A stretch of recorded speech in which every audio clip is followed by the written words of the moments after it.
從來沒見過這麼牛逼的男人。利用上千根原木搭建出气派木屋，內部設施不但一应俱全，還能輕鬆抵禦黑熊的攻擊，絕對是野外生存的理想居所。被媳婦趕出家門的王建國，只想來到山裡討生活。他選中了一塊平坦開闊的宅基地，便開始薅上面的草皮，借此發洩心中的憤懑。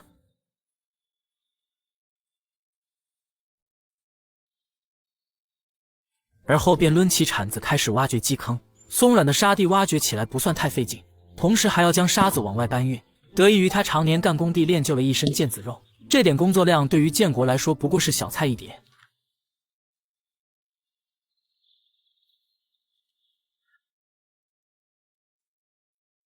很快他就在林间刨出平整的基坑，就这規模足足得有几十平。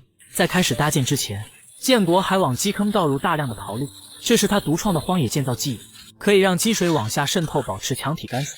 接着他收集來許多自然嘎掉的樹胸，這些樹幹早已自然風乾，正是搭建庇護所的絕佳材料。建國首先給他們來上一套去角質服務。由於住膩了傳統的木刻籠房，他決定採用井干式壘木結構搭建，首選需要將原木全部裁切成等長的木段。得益於電鋸的輔助，切割工作變得高效而精準。他首先沿着基坑鋪設一排木段，以此作為木屋的第一層地基。接着繼續用原木往上壘砌第二層，為了使上下結構能緊密咬合，建國還往原木縫隙間抹上水泥漿，等到水泥凝固之後，原木就能牢牢固定在一起。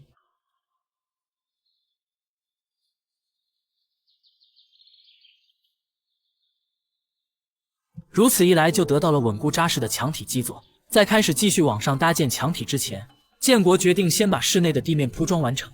首先給木板刷上一層油漆防蟲防腐，待油漆乾燥之後，再拿來方木平行鋪設在地上作為地板的龍骨。接着就可以將木板依次橫向鋪在龍骨上，上面再敲入鋼釘固定牢固。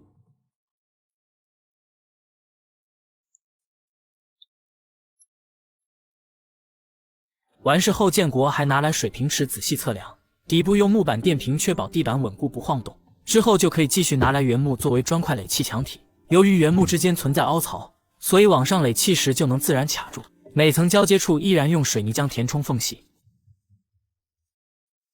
與此同時，建國將門框事先給支稜好，這樣在壘牆時就能更加的方便。得益於他在工地多年積累的經驗，牆體以驚人的速度拔地而起。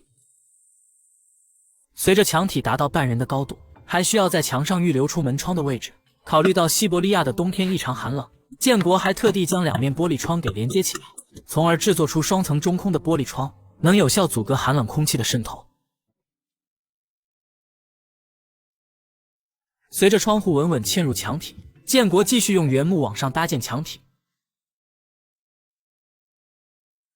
在搭建期間，經常有大型野生動物出沒，但他卻絲毫不慌，因為他堅信他的庇護所能擋住任何猛獸的侵擾。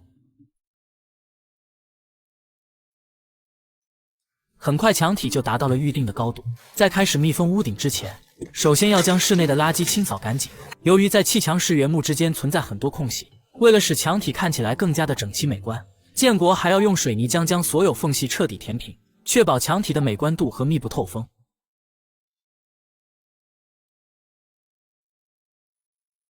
不僅如此，室內的地板也要重新刷漆。在野外生存，壁爐是必不可少的取暖設施。不過，全木結構的房屋存在很大的火災隱患，因此在安裝之前必須要做好防火隔離措施。他分別在地板和牆上都釘上鐵皮絕緣，之後才把壁爐給安裝上去，再將排煙管道給梳理好。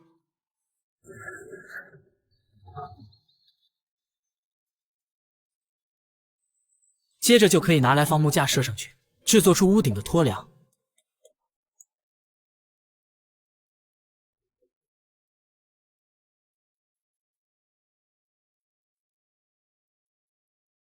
为了防止雨水滲透和冷風灌入，建國先在屋頂邊緣釘上一圈的保溫棉，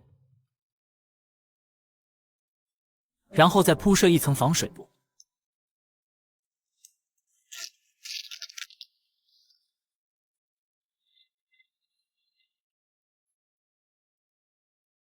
現在他的木屋終於喜峰金頂，接下來就到了室內的裝修工作。首先就是要安排上照明系統，確保夜裡也能有充足的光線。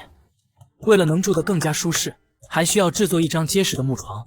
他先在牆上釘出支撐的木板，然後就可以架上木板作為床架的基礎。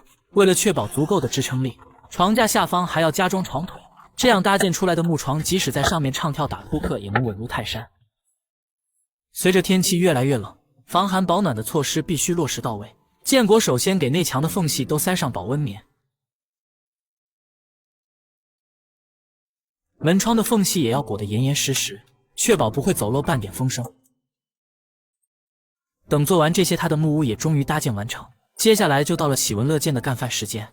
首先將壁爐給點燃，等待木材燃燒成木燃之後，再將刷滿醬料的牛肉直接放入壁爐內烘烤。肉香很快彌漫在森林中，還吸引來的一頭灰熊在遠處駐足嗅聞。經過片刻的等待，牛肉外焦裡嫩，搭配上烤麵包，看起來就令人垂涎欲滴。如今建國終於在野外擁有了一個溫暖堅固的家。